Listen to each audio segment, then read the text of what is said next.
Havia também uma profetisa chamada Ana, de idade muito avançada, filha de Fanuel da tribo de Aser.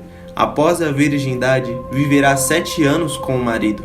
Ficou viúva e chegou aos 84 anos. Não deixava o templo servindo a Deus, dia e noite com jejuns e orações. Como chegasse nesta mesma hora, agradecia a Deus e falava do menino a todos os que esperavam a libertação de Jerusalém. Ana vive durante 84 anos, mas durante toda a sua jornada, durante toda a sua vida, mostra-se ser uma mulher de Deus. A palavra deixa clara de que ela era uma profetisa, uma mulher que buscava dar cada passo da sua vida, buscando primeiramente as coisas dentro do coração do sagrado, dentro do coração do Pai. E por isso, Deus a deixou durante essa vida, nesta terra, durante toda essa idade, os 84 anos. Mas para quê? Quando eu leio essa palavra, quando eu leio essa passagem, eu vejo que independente de todas as coisas, independente de todas as situações que aconteceram na vida de Ana, se destaca de modo espetacular essa passagem, que diz que ela estava ali falando do menino. Ou seja, o maior tesouro da vida de Ana, a maior preciosidade da sua vida é falar de Jesus, do menino que viria para libertar Jerusalém. Ou seja, a sua vida tem um único propósito: anunciar o Messias. Ou seja, falar desse jovem menino que viria para dar libertação, para curar, para transformar a vida das pessoas, para dar um novo sentido, para que todos os povos conhecessem a verdade, que é o próprio Senhor Jesus, e que assim fossem libertadas, que assim mudassem de vida e conhecessem o verdadeiro amor, e que essas pessoas, assim sendo atraídas e transformadas pelo Senhor Jesus, essas pessoas mudassem de vida e entrassem num caminho de salvação, para que novamente elas tivessem acesso a Deus. Então nós vemos que Ana encontra o verdadeiro sentido da sua vida em Jesus, porque Jesus é o nosso verdadeiro sentido, e o resto, tudo, nos será passageiro. Todo o resto nos será para sempre coisas de prazeres momentâneos ou de felicidades passageiras. Mas o Senhor Jesus é o que nós temos de maior preciosidade, porque é eterno. E é isso que fica fixado na vida de Ana, essa profetisa, essa grande mulher de Deus. Sendo profetisa, nós vemos que é uma mulher que tem relacionamento com Deus, uma mulher que tem comunhão com Deus e que tem fé, uma fé extraordinária para dizer que o menino, mesmo quando muitas das pessoas ainda não tinham uma tamanha fé no Senhor, quando ele ainda era uma criança, Ana continua a dizer sobre o menino, ou seja, manifestando a sua fé. A segunda coisa que nós vemos claro nessa passagem é quando diz: não deixava o templo servindo a Deus. Ou seja, essa mulher, essa profetisa de Deus, ela não deixava o templo. Por quê? Porque ela estava todo o tempo servindo a Deus, estava se colocando a serviço de Deus, ou seja, não deixando Deus esperando. Muitas vezes nós nos ausentamos de Deus porque nós dedicamos o nosso tempo ao pecado, nos dedicamos o nosso tempo ao nosso próprio autoconhecimento, à nossa própria vanglória, ou seja, nos fazendo conhecidos e deixando Deus de escanteio, deixando o Senhor, que deseja ter um relacionamento, que deseja nos dar missões para realizarmos, nós não damos ouvidos a Ele e fixamos e trabalhamos em nós mesmos. Ou seja, de todos os setores da nossa vida, nós nos dedicamos, nos aprofundamos, nos ofertamos e esquecemos de Deus. Mas Ana, a palavra é forte, não deixava o templo servindo a Deus. Então veja, o Senhor deseja de nós que também, nessa mesma moção que nós podemos nunca, jamais deixar o templo, ou seja, deixar a minha vida íntima com Deus, deixar o meu relacionamento com Deus, o templo do relacionamento entre a criatura e o Criador, ou seja, do filho, da filha com o Pai. Então, nós não podemos deixar o templo de maneira nenhuma. A terceira coisa dessa palavra é que Ana agradece a Deus. Ou seja, como se não fosse já o suficiente servir ao Senhor, ela agradece a Deus. E aqui nós podemos destacar algo de suma importância, porque Ana é uma profetisa verdadeira.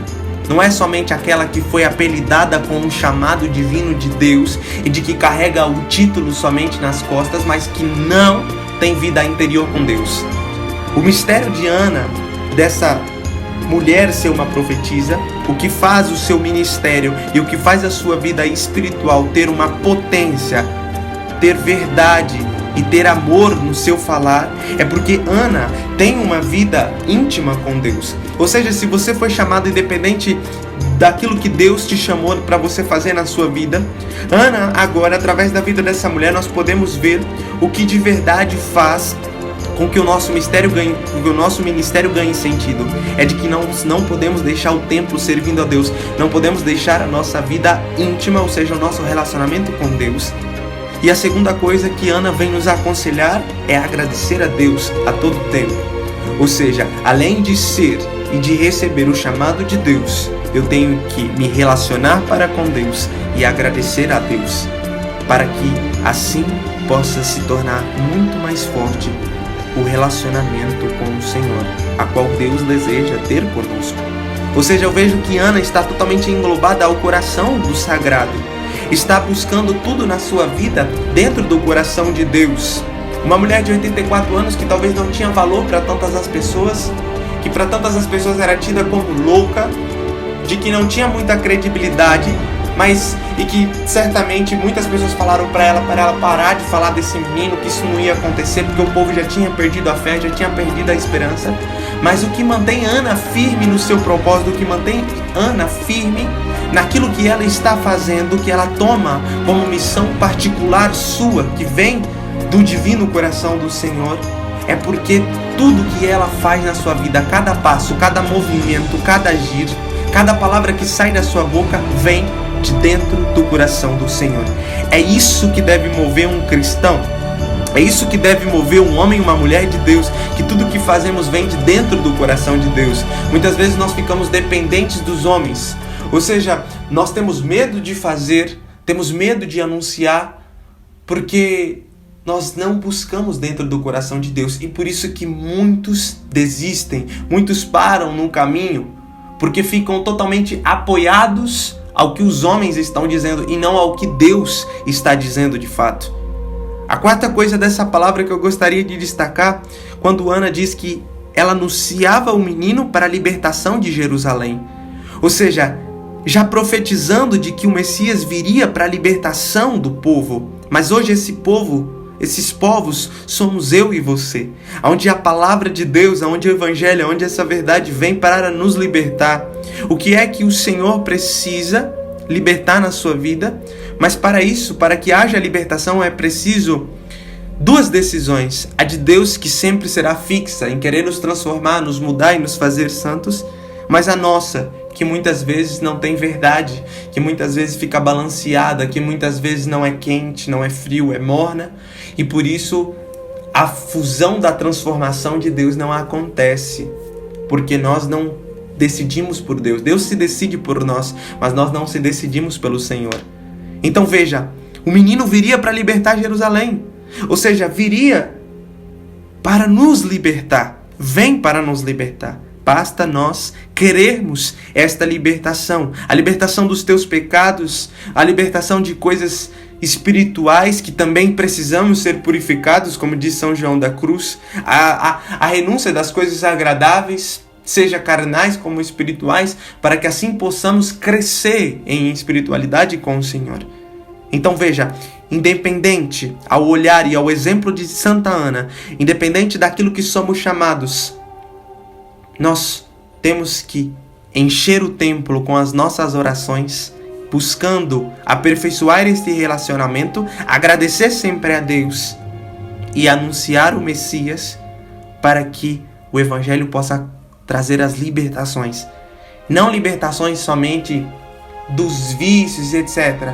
Essas ainda são libertações muito superficiais. A maior libertação que Deus deseja fazer na tua vida, a maior libertação que Deus deseja fazer na tua história, É fazer com que você se liberte totalmente de todos os prazeres do mundo, se liberte de tudo que o mundo possa oferecer, para que você seja grande e para que de fato você conheça a verdade de uma vez por todas, para que se decida perder a sua vida e firmemente viver uma história, uma peregrinação durante essa vida, buscando as coisas dentro do coração do Senhor. Ou seja, buscando tudo na sua vida, cada passo que você vai realizar dentro do coração de Deus. E assim você nunca irá desistir, porque você tem uma fonte divina. E qual é a nossa fonte? O coração de Jesus. Aquele que veio para nos amar, que vem para nos amar. E que nós desejamos nos refugiarmos dentro do coração do Senhor. Quando a gente olha para a história de Santa Madre Teresa de Calcutá e ela diz sobre essa nova congregação, as Filhas da Misericórdia, a qual o Senhor Jesus vem para ela numa aparição, numa visão, ou seja, num relacionamento ali com ela, numa intimidade. E ela comunica ao seu diretor espiritual e é reprimida até pelo seu próprio diretor, dizendo: para que mais uma comunidade? Para que mais uma congregação? E ela diz: não sou eu quem desejo, mas sim o Senhor. Ou seja, tudo que nós fazemos na nossa vida não deve ser movido por aquilo que nós queremos, mas por aquilo que é a vontade de Deus, por aquilo que está dentro do coração de Deus. Certamente, se Teresa de Calcutá não buscasse as coisas dentro do coração de Jesus, ela desistiria. Mas por que não desistiu? Porque manteve os seus olhos fixos dentro do coração de Deus e deu a sua vida para que o plano e o sonho de Deus fosse realizado. Por que tantos os santos e os profetas de Deus não desistiram?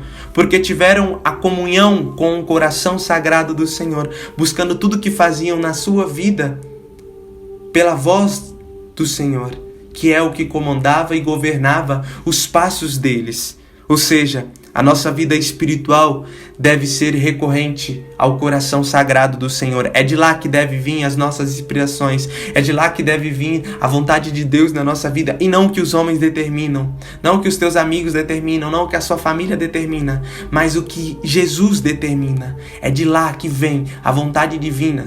E de que aí nós podemos entender que não queira você que as pessoas se sintam agradadas por aquilo que você irá estar sendo, por aquilo que irá estar sendo realizado na sua vida por plano divino, por plano de Deus.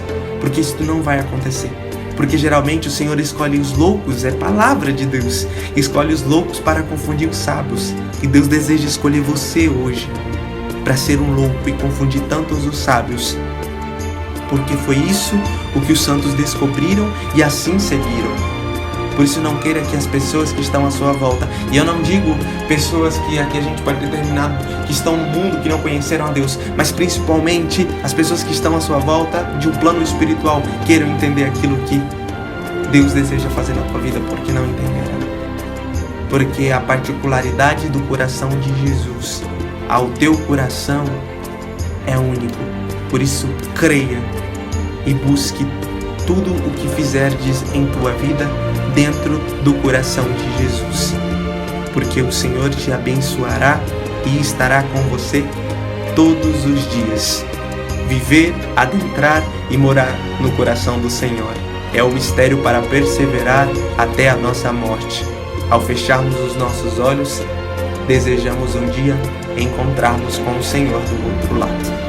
Sagrado coração de Jesus, tu reinarás.